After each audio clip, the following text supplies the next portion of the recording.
Hello दोस्तों, कैसे हैं आप सब। उम्मीद करते हैं कि आप सब बहुत अच्छे और स्वस्थ होंगे।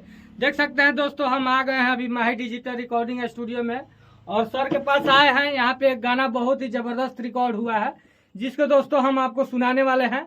उससे पहले अगर आप अभी तक हमारे चैनल को सब्सक्राइब नहीं किए हैं तो जल्द से जल्द हमारे चैनल को सब्सक्राइब कर दे और साथ में बेल आइकन भी दबा दें ताकि सबसे पहले नोटिफिकेशन आप तक पहुँचे। देख सकते हैं दोस्तों, यहाँ पे एहसान जी हैं, ये बहुत ही अच्छा सिंगर है, ये मेरे दोस्त ही हैं। और यहाँ पे देख सकते हैं गुंजन राज बैठी हुई है जो कि बहुत ही अच्छा गाना गाती है। तो चलिए दोस्तों, मेरा गाना रिकॉर्ड हो चुका है, गाना सर गाना बजाएंगे, आप लोग सुनिएगा। तो चलिए दोस्तों, वीडियो में बने रहिए, वीडियो कहीं भी स्किप मत कीजिएगा। और दोस्तों गाना सुनकर बताइएगा कि गाना कैसा है।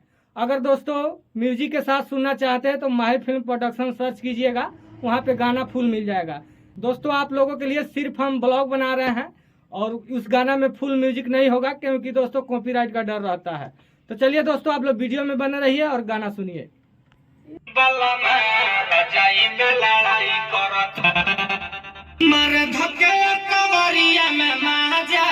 हमरा देहिया के देता बड़ी साजा, रजाई में लड़ाई करता पियावा, रजाई में लड़ाई करता बलमा, रजाई में लड़ाई करता पलंगिया पर कहे गोरिया जा, हमरा देहिया के देता बड़ी साजा, रजाई में लड़ाई करता पियावा, रजाई में लड़ाई करता बलमा, रजाई में लड़ाई करता।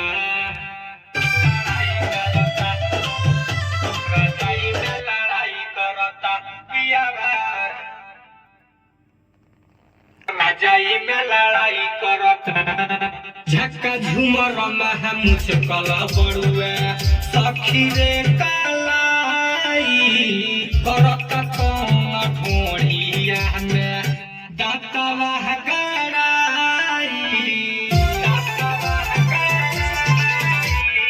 झक्का झूमर में मुझकल बड़ुए सखी रे कौन ढोढ़िया में दातवा गड़ाई, कब बताई दर्द घाव बटता जा, हमरा दहिया के देता बड़ी साजा, रजाई में लड़ाई करता पियावा, रजाई में लड़ाई करता बलमा, रजाई में लड़ाई करता।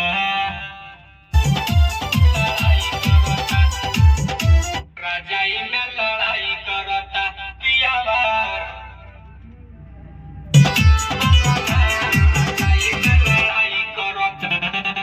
खैर जब हाथ भीतर सिहरत बदन बा, बेरी बेरी चुम्मा लेके कोइले गजन बा, कोइले गजन बा।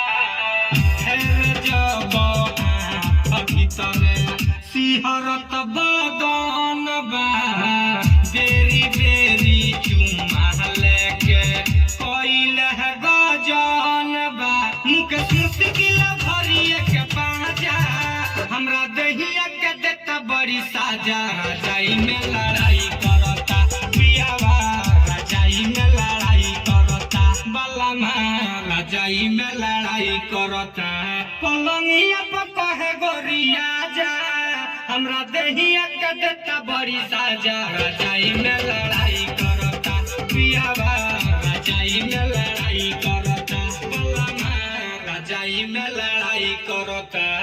माही रिकॉर्डिंग स्टूडियो जगदीशपुर।